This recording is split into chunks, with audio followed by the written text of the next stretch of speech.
Chapter 18. The Tabernacle. The tent was like the house of a very rich man. Rich rugs covered the ground.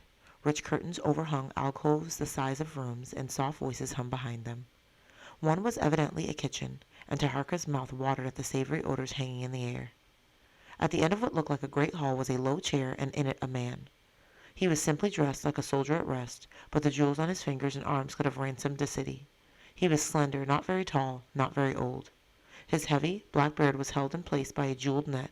His face, half turned away and outlined by the light from the clay lamps, was narrow, sharp-nosed, handsome. Taharka could not see his eyes. The soldier laid his hand on Taharka's shoulder to move him forward. Taharka shook it off and walked slowly toward the man in the chair. There was no doubt in his mind who it was. The Rabshakeh hovered over the chair. He spoke to Taharka as if to a slave. "On your knees before the king." Taharka hesitated, an instant too long. The soldier thrust him to the ground with the butt end of his spear and held him there. Taharka gritted his teeth against the pain. "Enough." The voice was flat, toneless, indifferent, but was instantly obeyed. The soldier took away the spear. Taharka straightened his back and raised his head. Now he could see the man's eyes. They could have been the eyes of Shabbataka. "They say you're a doctor." "A physician's assistant." Taharka was pleased with himself. His voice was steady. He had made up his mind. He would say nothing but what was asked of him. Nothing added, nothing explained. "There could be plenty of work for you here. The pay is good." "The army of Sennacherib has no physicians?" Already he had broken his rule. Sennacherib, the king, smiled, just a little. He leaned forward in his chair. His eyes narrowed, searching the eyes of Taharka. "Who are you?"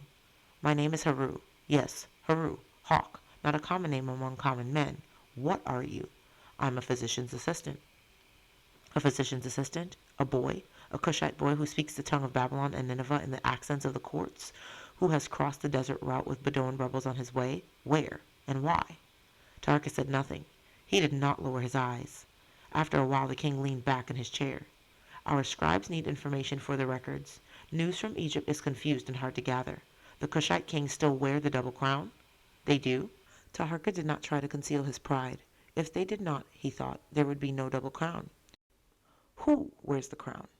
"Our records still write of the old king, Shabaka, but now we hear of a Shibitku, Shabtaku, and rumors of a pretender who pops up here and there. Tirharka? Taharka is the true king." Taharka himself was startled by the ring of anger in his voice. "Careful, Haru," he told himself. "You are Hawk, the physician's apprentice. What difference to you who wears the double crown?" The king was smiling again, his wise little smile. "That's as may be." He stretched himself like a cat, turning his head toward the Rabshakeh. "What was the other thing? Oh, yes, the beast." The Rabshakeh whispered in his ear.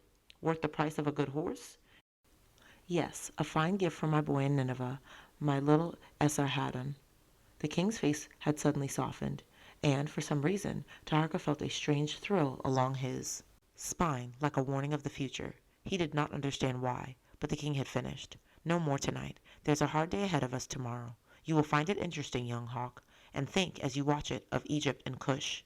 He nodded to the Rabshakeh, who nodded to Taharka's guard. Taharka was jerked to his feet.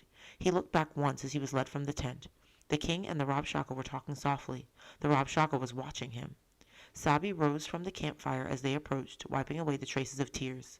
"I thought we would never see you again. What happened?" Amos's face was tense. Taharka glanced at Sabi and shook his head. "They just wanted some information for their records." "Their records?" said Amos with contempt. "They don't need information. They write whatever will please the king, and the stonecutters engrave it on their pillars." Sabi clung suddenly to Taharka. "I am afraid, Haru," he whispered again. "I am afraid of tomorrow."